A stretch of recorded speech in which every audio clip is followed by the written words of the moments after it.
Welcome back to Moto Italia, where we revive old Italian motorcycles and do things the DIY way.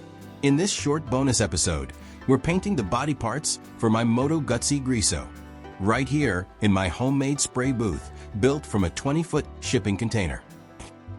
Before spraying, I wipe everything down with silicone remover to make sure the surface is completely clean, no fingerprints, dust, or oil.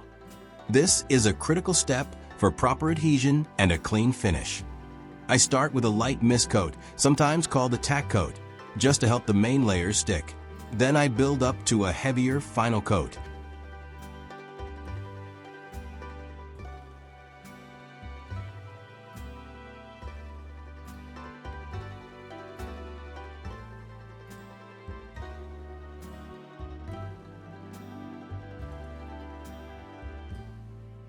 Now I start laying down the main coat of paint and glassing the surface finish.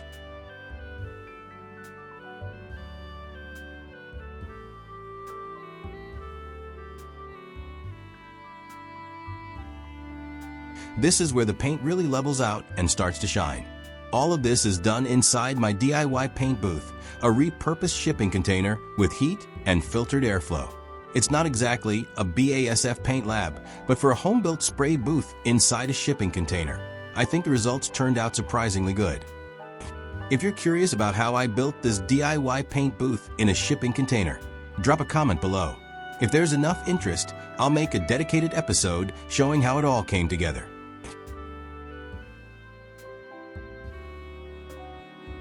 That's it for the painting process. The finished results will be revealed in the next episode, once the paint has cured and everything is reassembled.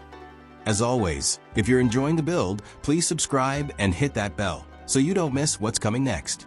It's totally free, and it really helps me keep the channel going. Thanks for watching. See you next time.